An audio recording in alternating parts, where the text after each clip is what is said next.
NASCAR just finished up racing at Las Vegas. Who got lucky at the end of it? We'll get to that and plenty more on this edition of On the Pedal.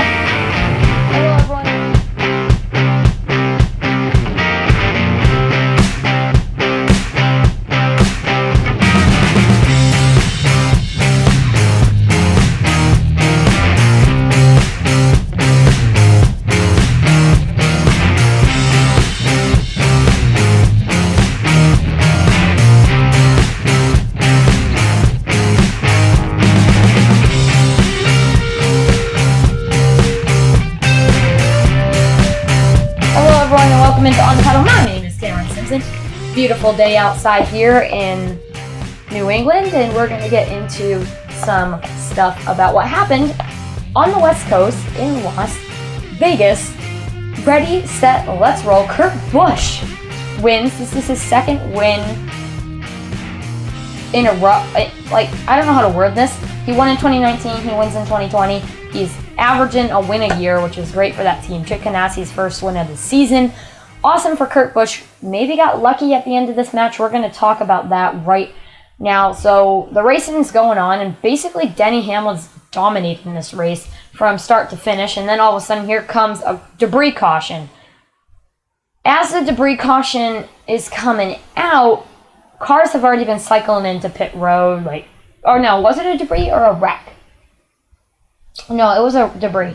But cars are cycling into pit lane and all of this fun stuff, and we see Kurt Busch didn't have to pit. Everyone else was caught a lap down. Kurt Busch was caught lucky on the lead lap, went down pit road, didn't get a lap down. The luckiest out of this whole incident had to be Matt DiBenedetto. Right now, he's competing for his ride. We'll get to that at the end. I expect an announcement by the end of this week, and I'll tell you all that later.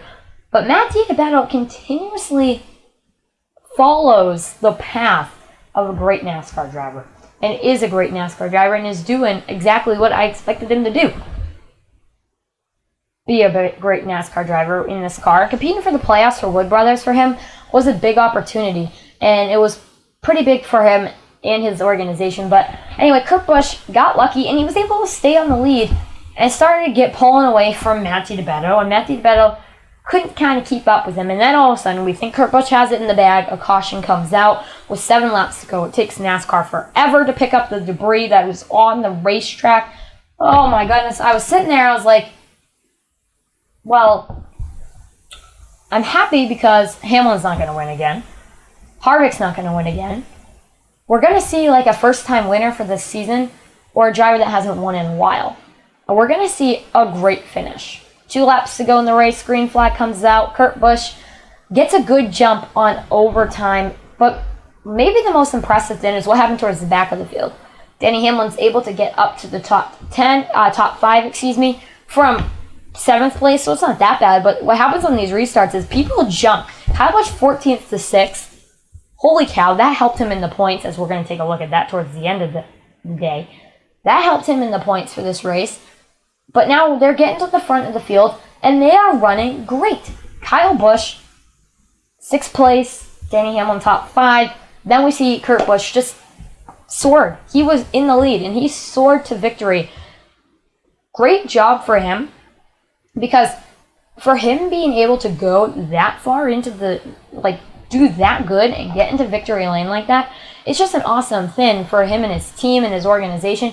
The other good thing about this is he's been probably one of the dark horses coming into this round, and by performing well is able to get himself locked in the playoffs and not have to worry about Dega or the Roval. I'm looking forward to Dega to see how it shakes up the points, because when we look at the points, you're going to see some people struggled today for mechanical failures, and that includes Austin Dillon, who I think many of us thought would be able to do well in these rounds in this playoff format. Dillon wasn't able to do that, sadly. I was kind of hoping that Austin Dillon would be able to come back and perform to the top of his ability and be able to do something awesome. And he wasn't. But Dillon is awesome, and he's an awesome competitor, and I cannot wait for him to see what he can do at Dega in the Roval, and if he can come back, because he is probably the feel-good story of these playoffs. he's probably the feel-good story of these playoffs, and he's been the feel-good story, I think, of this round. And to see him just that mechanical failure, that team got new belts and got water in that car in 7 laps. He was 7 laps down towards the end of the race. Six laps, 7 laps. It really doesn't matter at that point, but still, that team got him out of pit road. At the end of the race, that's what I meant when I said at the end of the race, he might have got some free passes and stuff. They really didn't show it on the broadcast. It was just really about the main finishers and how they did do and how they did affair, and I think it was pretty good for him. Joey Logano in this race made stupid blocks. I'm not a Joey Logano fan as it stands. Today just didn't make me feel any better. Denny Hamlin made some stupid moves today as well. Kyle Busch already proclaimed he's getting eliminated in this round, got damage, and now it's been a pretty chaotic round. NASCAR in the spotlight. Other thing I want to say before we take a look at the scoreboard here, I do want to say NASCAR's doing a good job, I think, of starting up the playoffs. I'm interested to see what the ratings have been the last few weeks and to see if NASCAR is doing good not competing with the NFL. The NFL is the majority of the games are during the day, so I actually thought it was a pretty good idea for NASCAR to be doing these night races, because then that way they don't have to, like these Saturday night races, because then they don't have to compete with NFL when they, but for the Roval and Dega, they are going to go, the rest of this, they're going up against the NFL. Pretty much exciting tracks for the rest of the way that NASCAR fans will tune in instead of tuning into the NFL. For me, it's going to be tough tuning into the NFL and NASCAR because that's virtually impossible.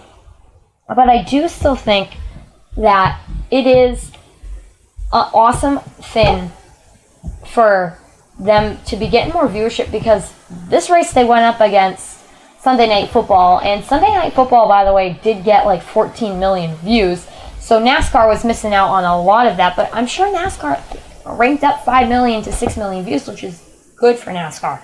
Sunday Night Football, 14 million views, main network of NBC, you know what I mean? That's a big event for them. And the Stanley Cup Finals, NBC, I know many people are put the races on NBC. NBC's pretty booked right now.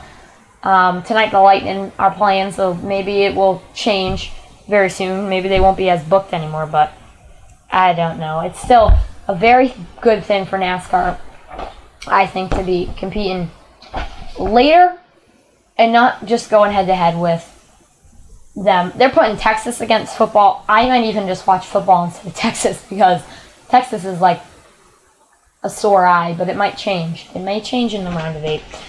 Kurt Busch wins this race, so as we talked about before, here's your finishing results. It was a Busch brother sweep, because not Kyle Busch didn't win, but Brexton Busch went to victory lane.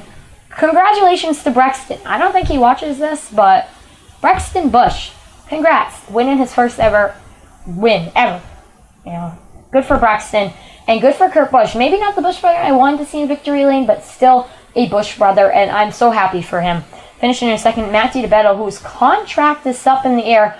Reported by NBC, we should have an announcement by Thursday, maybe even earlier, so an announcement will come out this week. Stick around for that. Denny Hamlin in third place, rallying back for that position. Good job for Hamlin.